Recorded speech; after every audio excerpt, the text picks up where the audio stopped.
Good evening and welcome to the hour dedicated to talking about all things strange, weird, and paranormal. You're listening to Strange Talk, broadcasting on 1660 AM in Northside and 91.7 FM HD2 WVXU in Cincinnati.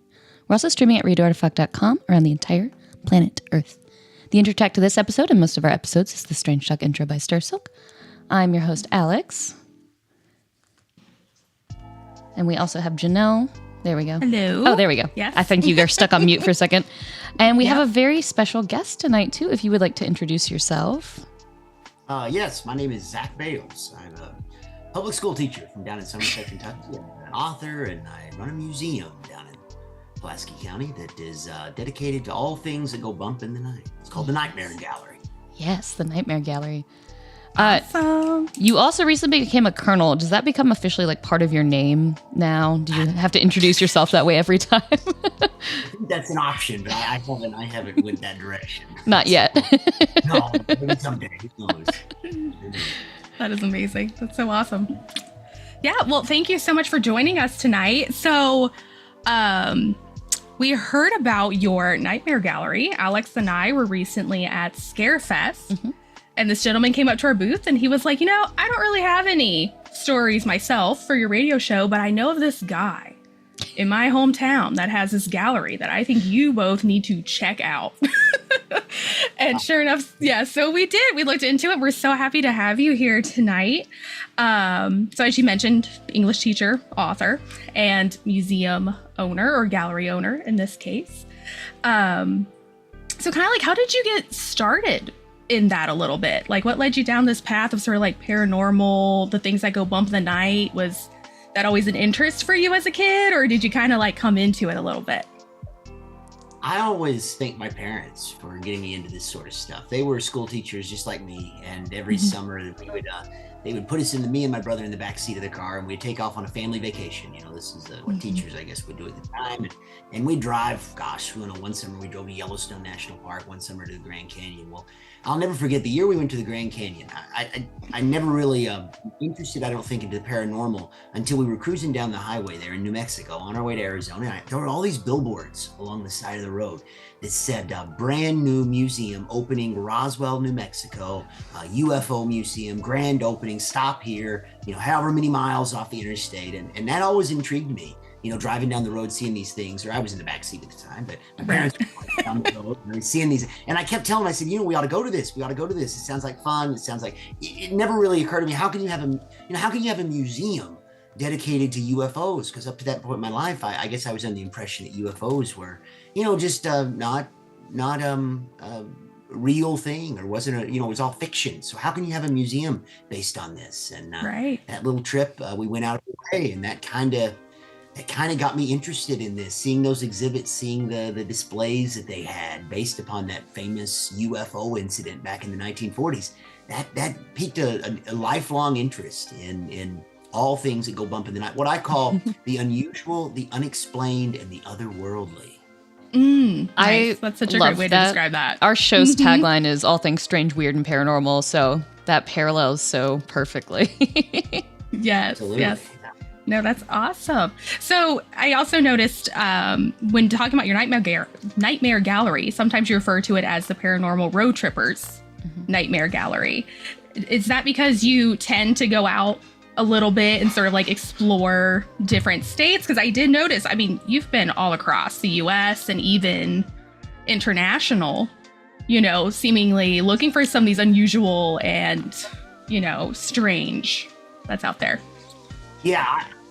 Whenever I was, I guess, get a little older and you have maybe a little more time on your hands and you start a career and whatnot. And I like to take off in the summers too. I think, again, that was something my parents instilled in me, the importance of a summer vacation. So, yeah, every summer, my wife and I, for years and years, we've been taking off and trying to seek out all those weird things. You know, anytime we hear about a UFO sighting or a ghost story or anything kind of strange, we like to take off and investigate those things for ourselves. And over the years, we've been to 49 states and to 30 countries all around the world. And so over the years, we kind of adopted the moniker Paranormal Roadtrippers. We kind of use that to describe what we do. And so whenever we finally opened a museum back in 2022, dedicated to all these strange topics, we wanted to call it the Nightmare Gallery, but to be a little more specific, we called it Paranormal Roadtrippers Nightmare Gallery because in a lot of the circles we run, and a lot of the events we go to across the region, we sort of go by that name, the Paranormal Roadtrippers. Nice. No, that's so much fun. And I did notice looking on your map, it looks like you haven't been to North Dakota yet. Is there a reason for that? I do. It's kind of difficult to get up there. I don't know. It's hard to explain. We got to go out of our way to get there. Yeah, we were coming up with our own conspiracy theories. We're like, is he just not allowed in North Dakota? Are the North Dakotans like out for them? Like, does nothing happen? Like what? But I will say this, and it's kind of fascinating. When I was looking because we're always looking to find that moment to finally get it to North Dakota, and it's kind of my attention that the tourism office in Fargo, they give out T-shirts and let you sign this thing. I saved the best for last. Apparently, so many people coming to North Dakota as the last state that they visited that they're starting to use this to try to draw people there. And so if you North Dakota is the last state that you visit, they'll give you a T-shirt. They let you sign this wall, and so yeah, now I guess I saved the best for last. Exactly. Oh my gosh, what fun. Yes. I love that you made it to South Dakota, but North Dakota was like, nah, nope, not yet. One of these days. Yeah, one of these days. Well, there's so much in South Dakota. There's so many just interesting. And not to say that North Dakota doesn't have those things. But it took you so long to get through South Dakota. You haven't made it to North Dakota yet. Exactly. No, that is so much fun. Oh, that's awesome. Yeah, like I said, we were trying to figure it out. We're like, I can't. It's a head scratcher. It was a little bit of a head scratcher for us. So, yeah. Yeah, absolutely. But, yeah, our travels into the unknown, the unusual, the unexplained, and the otherworldly. That's usually the focus of our trips. That's usually where. And then we sort of base other things along the way. So anytime we hear about a ghost story or unusual things, we gotta like go check it out. Take a look for ourselves. Yeah. Put the legends to the test. Because I started as a skeptic when I first started investigating these things. I guess I can say almost professionally, because I do a lot of writing about my travels, and then anything we collect on the way, we ends up on display in our museum. But it's kind of that's why we do it. We were always trying to bring things back, and I'm always trying to find inspiration to write about. And I don't know, it's a lot of fun. It's a fun thing to be into. And I feel like today in 2025, people are more interested in this subject maybe than we ever have. I feel like social media has allowed for a lot more festivals and conferences and these things to start popping up, and like-minded people are able to get together more often. Yes. It seems like there's a new unusual festival popping up just about every year. Yeah. I love to see that. Yeah, it's great, but it does make it hard, unless you can have the time to travel to all of them. Kind of, do you have any favorites of all the places that you've been? A favorite places. Oh my gosh. Well, I'm partial to the Stanley Hotel in Estes Park, Colorado. It's gorgeous. Just, especially with all the legends and ghost stories attached to the building, not to mention the Shining connection and all that as well. I just, not to mention you can't go wrong with the Rocky Mountains. Oh, exactly. Right. A really pretty place. That, and gosh, the Bay Area, the Alcatraz. Alcatraz is one of my favorite places. I know it's got a lot of haunted history as well, and internationally, you just can't go wrong with Venice. Yeah. It's Venice and gosh, Prague. I mean, there's so many. This past spring, we had a chance to go to Paris and went to the catacombs. The catacombs. Oh wow! Yeah, of course, amazing. Iconic haunted hotspot. And Yeah. I can't say anything. I can't say I saw anything unusual when I was there. That's the thing I tell people about ghost hunting or investigating this subject. It's a lot like fishing. Sometimes you're gonna. That is so funny you say that. I was just on someone else's show and I said exactly that, where I was like, oh yeah, it's kind of like fishing. I love that. Sometimes you're gonna get excited, sometimes you're not gonna. So yeah. So I mean, it was still a cool experience, and it was one that I checked off my bucket list. Which home down there through those catacombs of Paris. Yeah. Even if you didn't see anything weird, you got to see a lot of bones. Absolutely. Yeah. Did you have any experiences at the Stanley either? I just finally made it out there last year. I did. Oh, you did. Some of my, what I would consider to be some of my scariest experiences at the Stanley Hotel. I did get a chance to spend the night in one of the quote unquote most haunted rooms in the hotel. I guess room 237 is the one that, I'm sorry, room 217. Yeah, 237 is the one in the movie, but the actual one I think is 217. 217. Yes, I'm getting my shining lord. I didn't get a chance to stay in that room, or room 401, which I think was the one that the ghost hunters had implied that it may have been the one they thought that was the most haunted in the building. But, so we had some pretty spooky things happen to us right there on the fourth floor. That's considered to be the most haunted floor in the building. That's where allegedly the girls that Stephen King wrote about in The Shining, famously. I don't think they're twins, but the sisters. Yeah, the sisters. Yes. I think that's where allegedly that whole ordeal is alleged to take place. And we had kind of an experience there with a few of our gadgets. Of course, we bring the prominent ghost hunting gadgets with us, the digital audio recorder and the EMF detector. At night we have a type of motion sensor with us that operates based on sound. Really, it's more of a kind of emits I don't know, it's called a pyramid. If you're into this sort of thing, you might know what this device is. It's a kind of I don't know, it detects movement based upon sound, high intensity sound frequencies. But we'd set it out, and we got some really, really unusual recordings on this particular device, and things that, I don't know, they still keep me up at night, I guess, all these years later, and that's been a decade ago. Yeah. Oh, I can't imagine. That's amazing. So you said you'd been to the Stanley Hotel as well. Yeah, I went there last year for the first time, and it was really, really cool. I did not have any paranormal experiences, but what I noticed, and kind of like what to me started making sense, was because of the high elevation, there's so much electromagnetic static there. I don't know if you had this experience when you were there, but in the elevator, if you got in there, your hair would just stick straight up. And anytime you'd hit the button, it would shock you. So I was like, that might explain at least some of the weird experiences people have there, because that will definitely make you feel very creeped out. Yeah. Well, it's I love that they've embraced their role in the way I understand it. For many years, they shied away from it. They didn't necessarily be associated with the paranormal, and now to see that they're embracing it is, I guess, it's a testament to the power of folklore and to the willingness people are to travel to these sometimes faraway locations to investigate this sort of stuff. More and more hotels are doing this sort of thing. Yes, these fields that they tried to avoid and get away from for so many years, they're finally starting to embrace this stuff. I think a lot of the national parks even. Yeah, I saw a poster for sale at Mammoth Cave National Park. And they were embracing their proximity to the Hopkinsville, the Kelly Little Green Man, Hopkinsville Yes. and they were selling merchandise for that sort of thing in a national park. So that's cool that even the Park Service, they're starting to embrace this folklore as well. It's cool. It's nice to see it. Yeah, it is really, really nice to see it. There's so much cool folklore pretty much almost anywhere, honestly. I feel like there's so many places that have like local legends that they don't really talk about. So Loveland's my hometown, and when I was growing up there, like they did not talk about it at all. But because of the festival, now they're starting to actually talk about it, which is great. Frogman, I guess. Yep.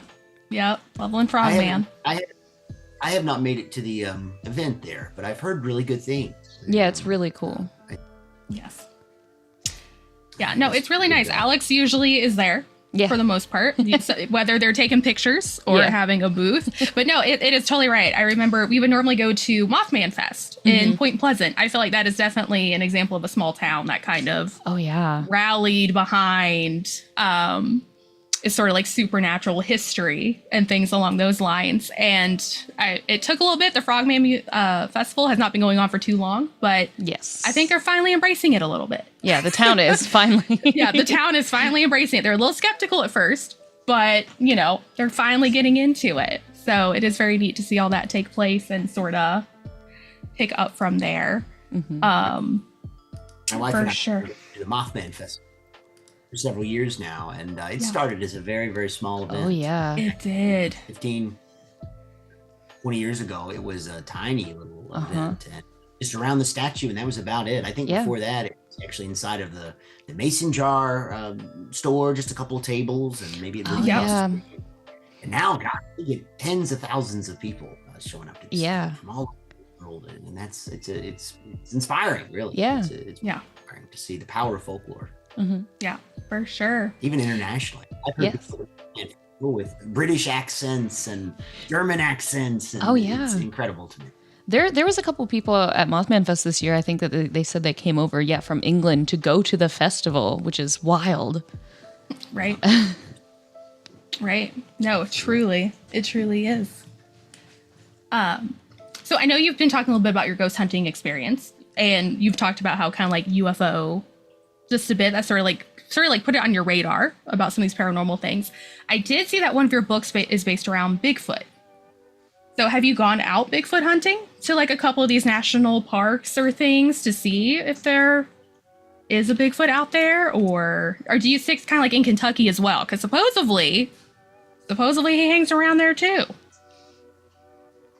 Yes. Oh, yes. I've been interested in Bigfoot for many, many years as well. And I spent a lot of time in the woods looking for Bigfoot. And that's one of the things that's included in the book is my own experiences with Bigfoot phenomena, or at least what I could say was what I believe to be Bigfoot. But we spent a lot of time. The book is titled The Atlas of the Unexplained Bigfoot. And it's an atlas in that it directs people to people who may not know where many of the original sighting locations, some of the famous ones from the history of the Bigfoot phenomenon, where those locations took place. I was kind of determined to seek them out myself and pinpoint them on a map and come up with the exact GPS coordinates. All too often, when there's these exciting, sightings all throughout history, the people who had these sightings, a lot of them have shuffled off this mortal coil. And some of the people who know where these locations are, they're not exactly keen on telling other people. I think everybody's maybe convinced that they'll go there at some point themselves and have their own experience and get famous or what have you.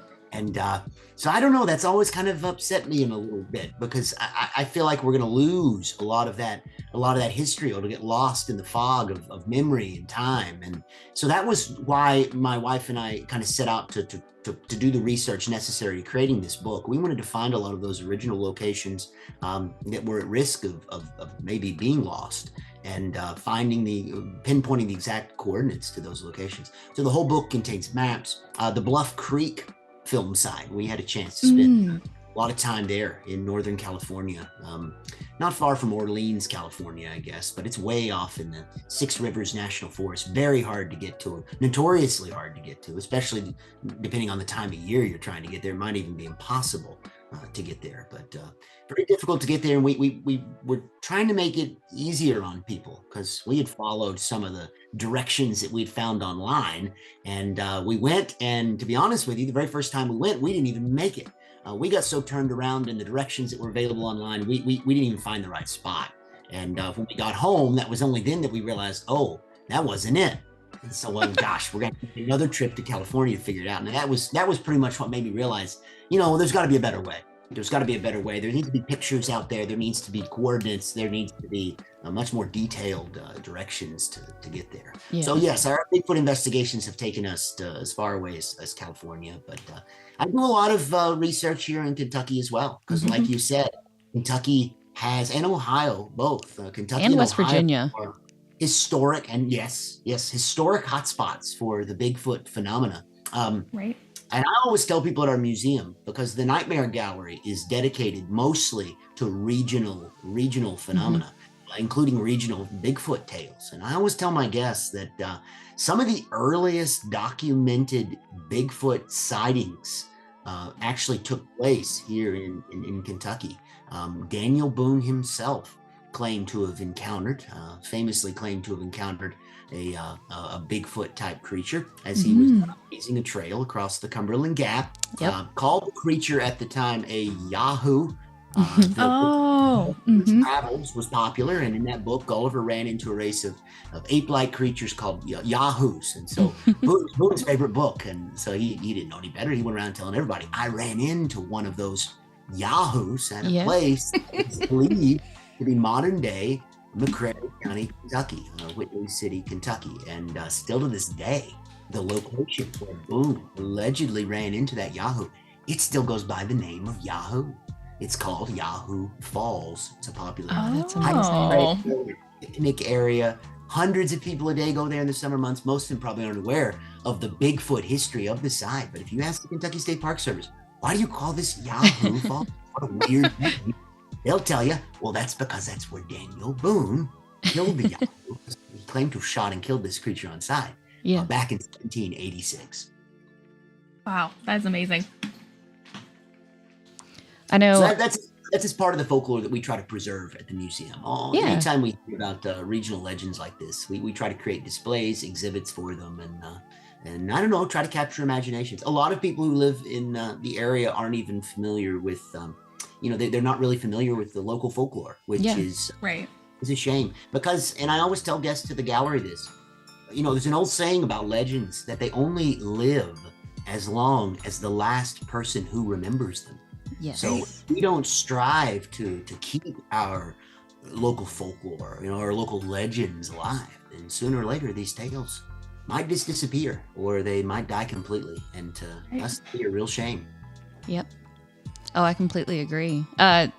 Speaking of keeping local legends alive, the things in your museum, are they mostly items that you acquire on your trips, or do you also take donations from people? We have a mixture of both.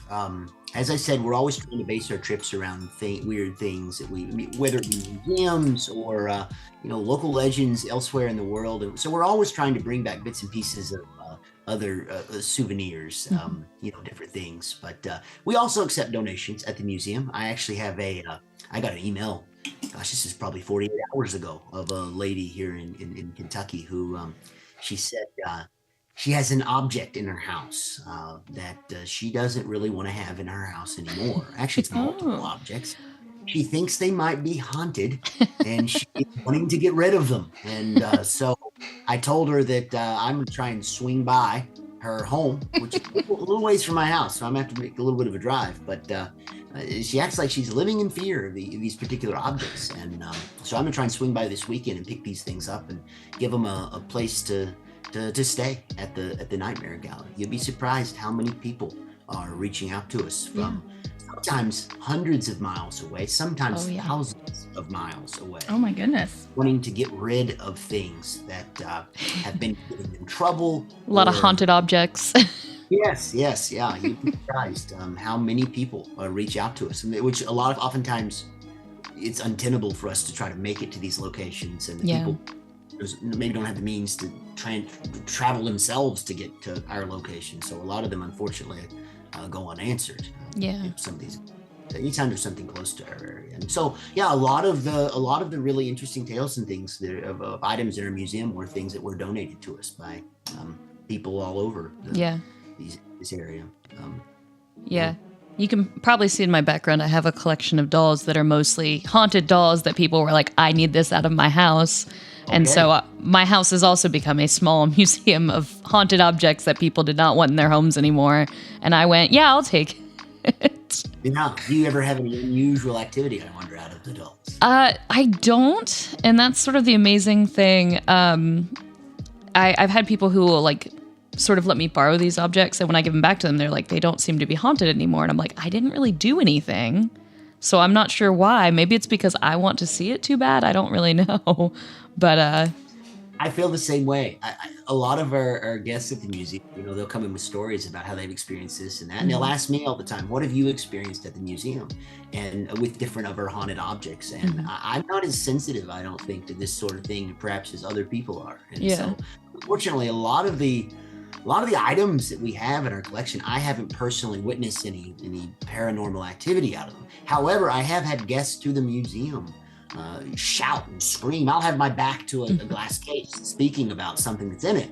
And all of a sudden, the people's faces, people staring at me with the case behind me, their faces will just twist in terror, and they'll scream and shout. And there'll be 4 or 5 people who suddenly all had the same experience. They saw a movement of some sort. We have a set of dolls, a pair of dolls, a boy and a girl doll, very old, antique, that have a whole incredible story really behind them. But we've had more than 400 guests to the Nightmare Gallery in the past 3 years who have seen movement from these dolls, whether that be their eyes move, their heads, their shoulders, elbows, hands, fingers, all sorts of things. But most recent sighting of those dolls moving was yesterday. Oh my goodness. Yeah, a lot of consistent activity out of some of the so-called haunted objects at our museum. Yeah. Wow. That's great. Well, hopefully we'll get to see something move too. Yes, I'm looking forward to it. Yeah, I absolutely. Yeah. That'd be wild. But we're not just dedicated to ghosts and Bigfoot and monsters and UFOs. We're also big horror movie fans at the Nightmare Gallery. We have all sorts of kind of exhibits dedicated to horror movie history, a lot of masked characters that you'll see when you come through the door, and from famous horror movies. And really, Kentucky has a lot of connections to horror films as well that we try to celebrate, including the Somerset area where our museum is located.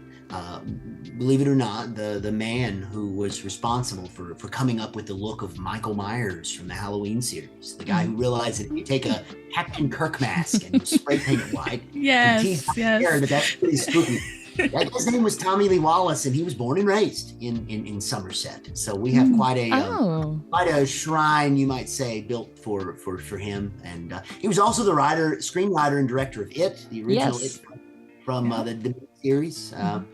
But that's just one of Kentucky's many connections to horror movies. So we like that as well. So when I say all things that go bump in the night, it's what we're dedicated to. We're also dedicated to horror movies and anything spooky, anything kind of creepy. So. Yeah. Strange, unusual, weird, paranormal. Yes.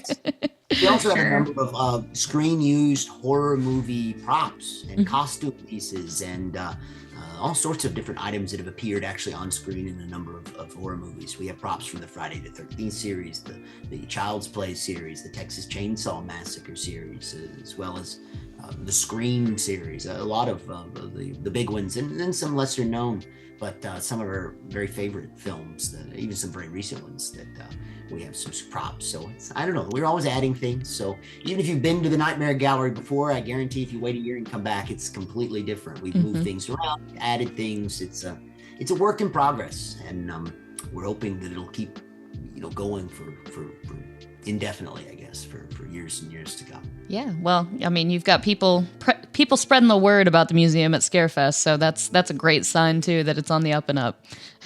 For sure. Yes. And I think it is great too, like you said. I feel like your museum has a little bit of everything. So no matter what your thing is, whatever makes you jump, or those little things that you enjoy that go bump the night, you'll have it there, I think that's awesome. And I tell you, some of our favorite guests are the people who come in completely skeptical about it. Look, I think healthy skepticism is an important thing. For sure. Sometimes families will come in and the daughter or the son or someone will have an interest in this kind of stuff, and mom and dad or grandma and grandpa or whoever, they don't, they're not interested in. And they'll tell you right up front, I don't really get into horror movies, and I don't really believe in any of these, ghosts, goblins and things. But by the end of the tour, it's always, and I guide all the tours myself. They take about half an hour to sort of walk around and talk about the displays we have. By the end of the tour, I always try to ask them at the end, maybe, I don't know, hearing all these tales and hearing people's accounts and seeing the newspapers and some of the other, things that we have at the museum related to these tales. Is there any party that kind of wants to believe? And I tell you what, the most interesting thing of all is, it's oftentimes the biggest skeptics, the people who come in and say, I don't believe in ghosts, I don't believe in Bigfoot, that when they get you alone, the rest of the family goes into the other room and they're over there, they'll lean in real close and they'll say, all right, now that nobody else is listening, I'm going to tell you about what happened to me. Yes. Oftentimes their tales, what's happened to them is more outlandish and more exciting and more like ground shaking than anything else that anyone ever will tell you otherwise. It's incredible, really. They're skeptics because they don't want to believe. They don't want what happened to them to have happened to them. I'm sure there is like a part of like the human brain that's like, well, that could not have been real, because if it is real, then what else is possibly, out there that you just can't fathom or even like try to fully understand in a way. So no, that is amazing. That's so much fun. Has anyone come to the museum that maybe not necessarily a skeptic, but maybe had heard family tales and were like, oh my gosh, I do think that this is potentially like, I had a family member that has like had an experience, but they just didn't know at the time how to explain it, in that sense? Yes. Yeah. We get a lot of guests like that. I'm always learning about, people will come from a town 3 or 4 counties over or the next state over, and they'll say, have you ever heard this tale? And I'll be the first. Oh no, I haven't heard of this tale, and they'll fill me in on it, or fill them in with the legend of their local ghost story and things. And I always tell people, now you need to come back, because I'm going to try to incorporate that into the gallery. I didn't realize until I started the Nightmare Gallery that Charles Manson, from the famous Manson murders in the 1960s, that he had a lot of Kentucky and Ohio and West Virginia.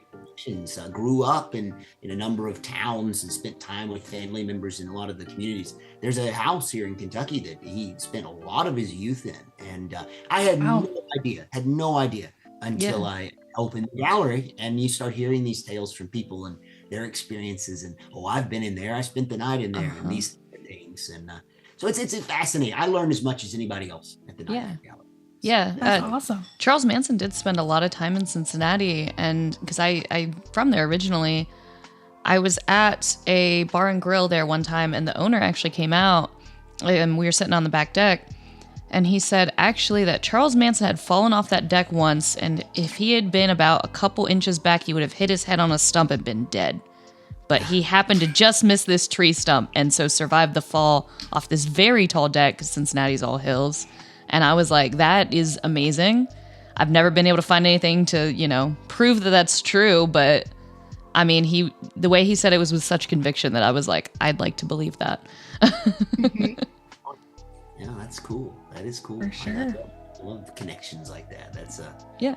I mean, the Cincinnati area's got a lot of spooky history, and spooky. Right across the river, I'd heard in the Bobby Mackey's music. Yes. I know they were I guess razed to the ground, but yeah.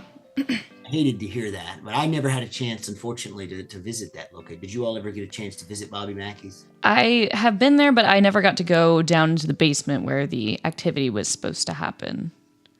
My experience was the same as Alex's. However, my sister did do a ghost hunting there, and she did get to go into the basement. Oh. And she did say that there was some experiences that she had there. She also goes into a little bit of a skeptic, but she's like, I was the only one down there. And being Cincinnati, she knows German to an extent. So we have a very large German, heritage here. And she goes, there's a woman down there speaking German. She was like, there is no one down here with me. And even if they were, why would they be speaking German? Like, this does not make any sense. And so, yeah, she was a little heartbroken to hear that it ended up being, taken down. But yeah, she did have an experience there. And she said it was one of the few places that she was like, no, there is definitely something going on there. Don't know how to explain that. Yeah, for sure. For sure. That does crack me up sometimes, these ghost hunting shows where they will go to, say Paris, and they're ghost hunting and they're talking to these ghosts and getting responses in English. And I'm like, shouldn't you be getting responses in French if there are French ghosts there? Maybe you're happening to get bilingual ghosts. Amazing. Amazing how ghosts from like the 1700s somehow knew how to speak American English. Yes. In France. In France, yes. For sure. Yeah, I mean, everywhere has their own legends. Like, everywhere's got something spooky, but I think Appalachia specifically just has so much. There's so much rich history and legends through here. And a lot of that goes into Europe because that was one long mountain range before Pangea split apart.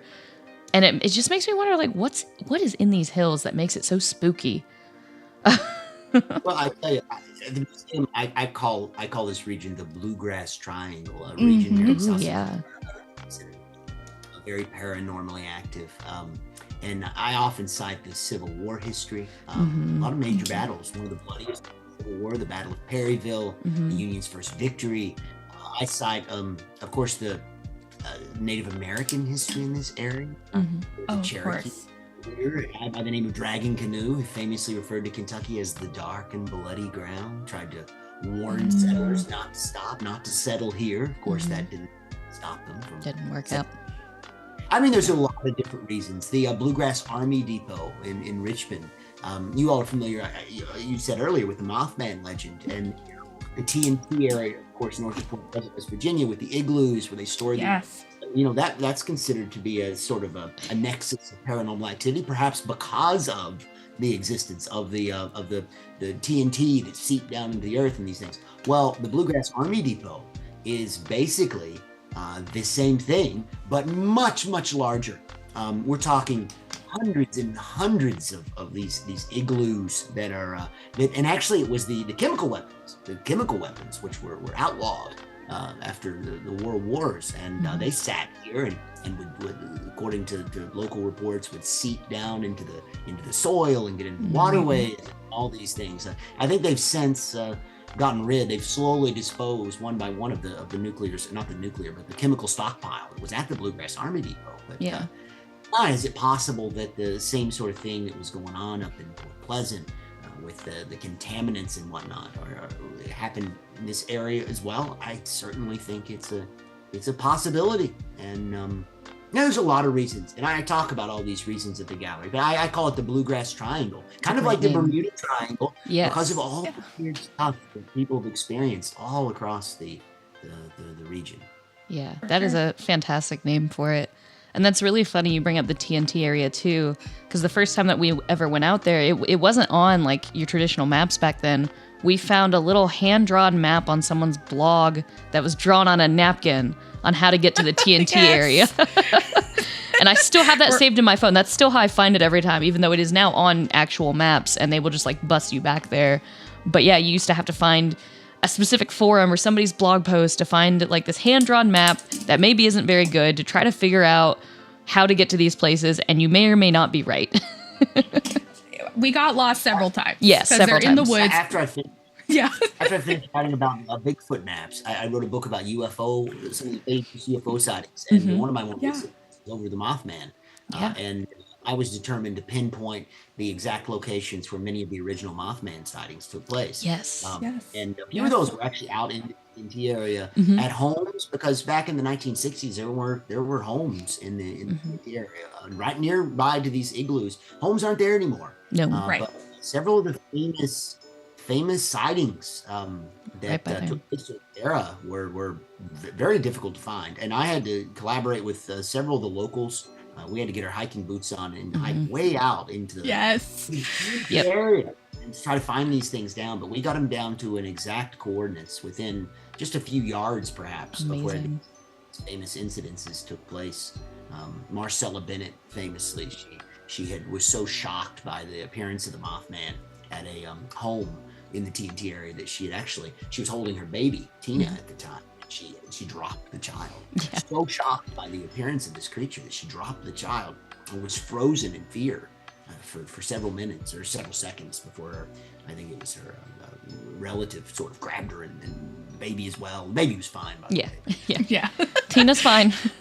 Tina was okay. Raced them both into the house that was there, but the house is no longer there. And to my knowledge, that location had been fully lost to the history for decades, for 5-6 decades. Before me and a handful of other locals, we went out there with the idea that we're going to put this in my book, the Atlas of the Unexplained Mothman, till we were able to find the exact location where this took place. Yeah. That's I think that's great that the locals are now also kind of embracing that. 'Cause like we said, this Mothman Fest has been going on for quite a few years. And I know, for the few times we've gone, there does sometimes seem to be quite a few locals that are like, this is silly. They don't want to talk about it. They'd rather just not have anything to do with it. And it does seem like recently when we go out there, people are more willing to talk about it a little more, even if it is kind of candid. I think we were out there like a couple years ago, we were getting dinner. Waitress comes up to us and says, "Hey, were you guys in town for the festival?" We said, "Yeah." She kind of told us, my mom had a friend that had an experience with the Mothman. Yeah.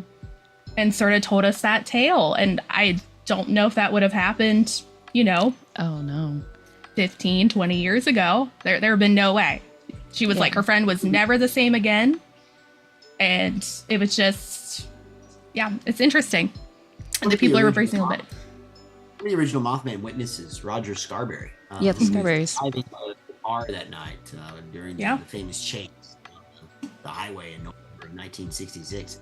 He just recently came out of the woodwork for the first time. Yes. Yeah.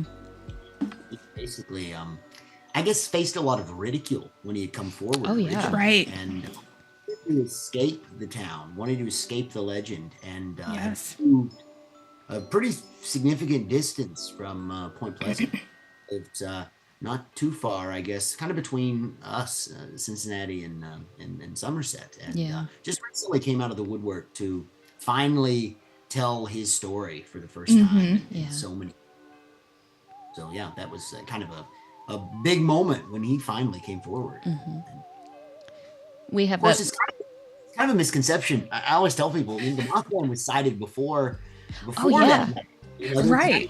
Across West Virginia. Point Pleasant, I think, is considered to be the nexus of the Mothman. Yes. And it had the most sightings, and they had obviously the bridge collapse, the Men in Black sightings, all these other things that really make the story stand out. But yeah, there were other towns across West Virginia. And I tell you what, at the Mothman Festival this year, and I'm sorry to hijack the conversation. No, go. No, you're fine. Go for it. Yeah. There was a guy came over to our table, and he was wearing a T-shirt that said Clendenin, West Virginia. The side of the original Mothman sighting. The original was underlined, and underneath it said Kuntz Cemetery. Now, I did not have the heart to tell him, but this is a big issue. This is something that I ran into when I was writing this book. Kuntz Cemetery is not where the Mothman was originally seen in the town of Clendenin. It was Reamer Hill Cemetery. There is a man, the graveyard, the guys who were digging the grave in the cemetery that night were digging the grave for a man named Homer Smith. Well, it just so happened there were 2 Homer Smiths in Clendenin who died a couple of years apart.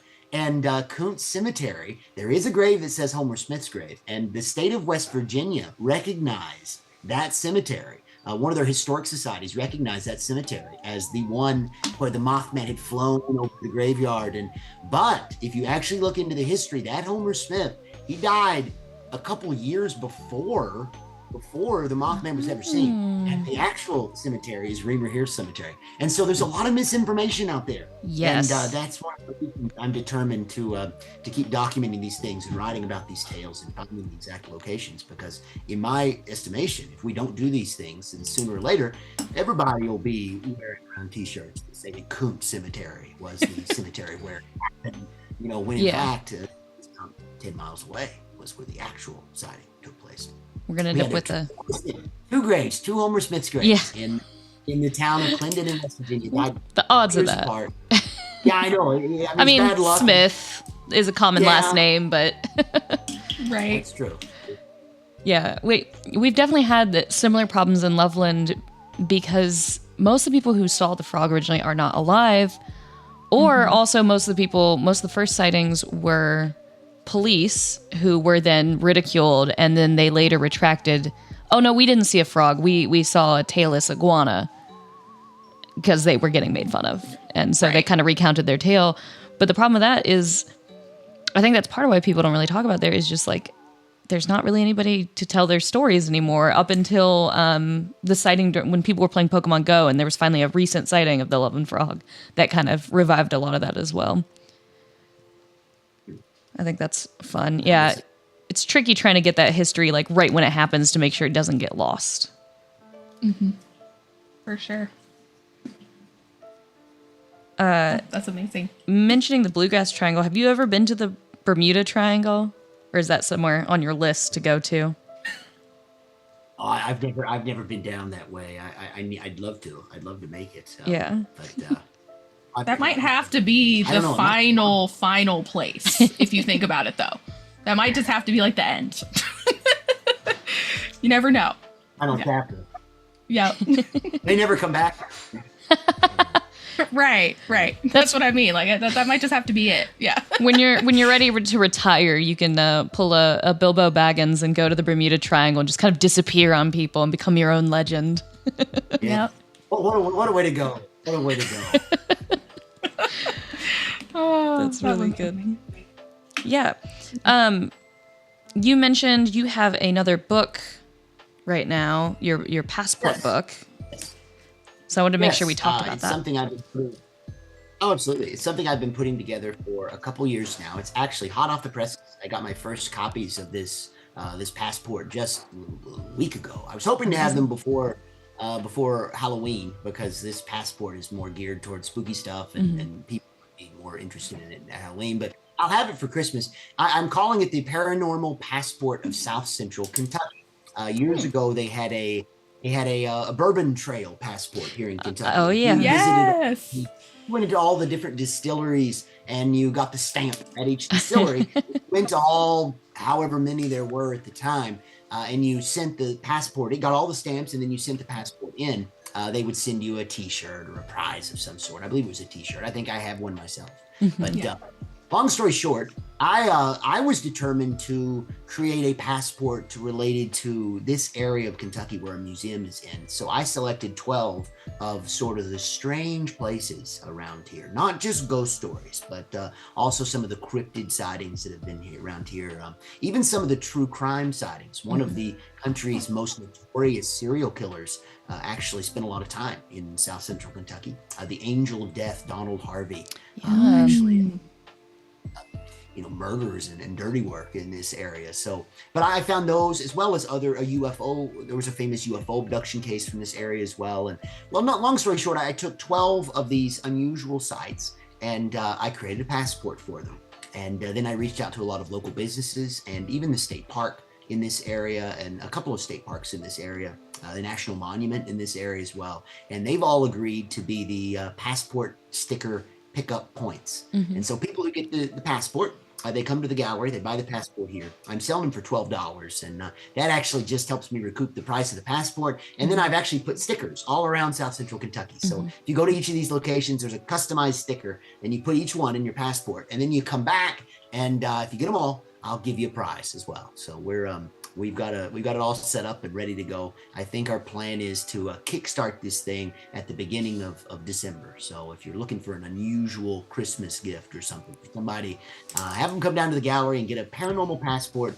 I guarantee it'll take them on quite an adventure to a lot of interesting locations. They'll be able to ask these local businesses, what do you know about this? And we've contacted some businesses and business owners who have experienced things themselves and are eager to talk about their role in the.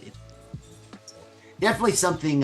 We're just trying to get people interested in folklore. We want people to. Yeah. Again, we're trying to keep these legends, That's our main goal with the Nightmare Gallery, and that's my main goal with writing my books. Is I just want to keep these legends alive. I think that's our responsibility. Yeah. No, that's amazing. Yeah, I did something similar. I got married. Oh my gosh, it's been 2 years. So my first year wedding anniversary was earlier this year. My husband had never been to Point Pleasant, so I made for our 1 year anniversary a Point Pleasant passport, and we did Polaroids for ours. So I was like, this was really him cool. with the statue, and then we went to the TNT area, got totally lost, and we're like, I think we're here. So I love stuff like that, and that is so much fun to do and see. And yeah, the locals got really into it. A lot of people didn't realize Polaroids were still a thing. Mm-hmm. So that threw them off. They were expecting a digital camera, but we got there. So no, that's amazing. And I know you said that you're planning on this being ready right around December. I think you also mentioned you're getting ready to do a Krampus event as well for the gallery. Yeah. Yes. Every December we have 2 Saturdays in a row where we have I'll break the character in, an actor come in and a whole Krampus costume. It's not the real Krampus, I guess, but don't tell everybody that. I don't know if that will. Right. I guess may be convinced that it is the real Krampus, but comes in, spends a couple of hours in the afternoon. We set up sort of a throne room of sorts for Krampus and allow people to get their photos with him. He'll tell you if you've been naughty or nice for the year, may give you a sign to hold. It makes for an interesting Christmas theme photo that might be a little different perhaps than the traditional Santa Claus photo. But this is our 4th year doing this kind of event. We always try to add different twists on it each year and add things to the experience. So yeah, if you like us on Facebook, facebook.com/paranormal Roadtrippers Nightmare Gallery. Mm-hmm. We're always posting about our upcoming events and each sort of guest speaking engagements. I do a lot of guest speaking and book releases and just anything else we've got going on at the gallery. In the summers, we have a lot of regional experts on paranormal phenomena come down, and we always have free outdoor movie screenings, which are preceded by a free outdoor presentation by a paranormal expert. We've had people come from all over, really the region, all over the country, authors and investigators, and they give these presentations, and afterwards we show horror movies. As a school teacher, I'm always hearing students say, there's just nothing to do around here. This is what they say. I mean, small town. There's nothing to do around here. Yeah.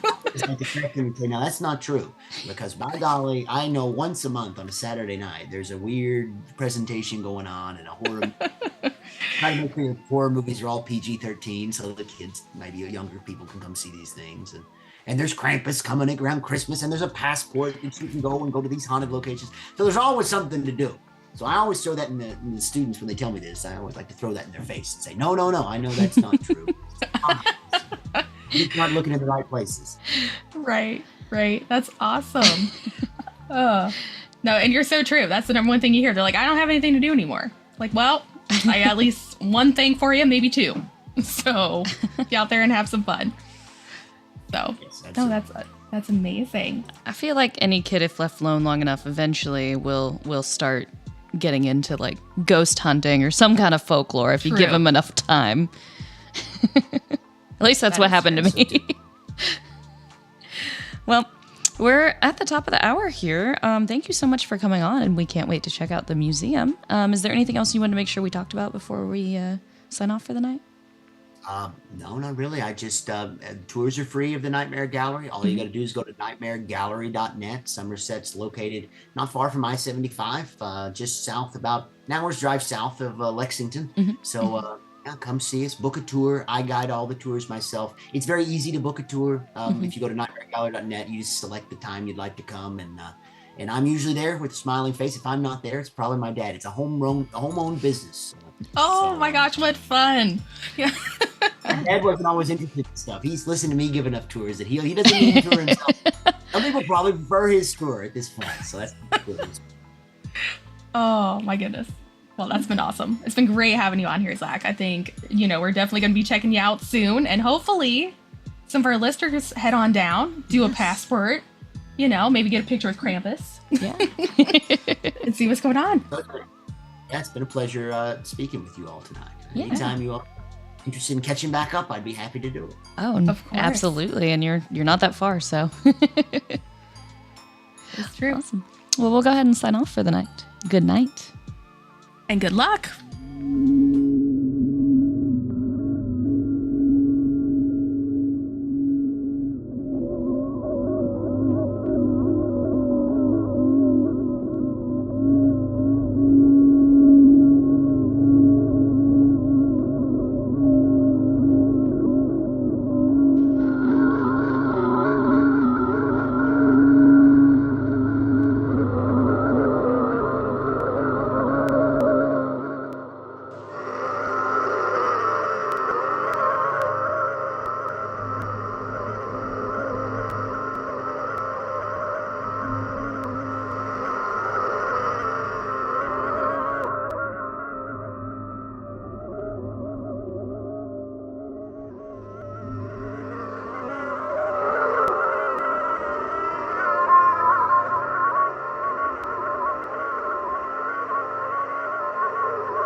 You are listening to Radio Artifact on 1660 AM in Northside and 91.7 FM HD2 WBXU in Cincinnati.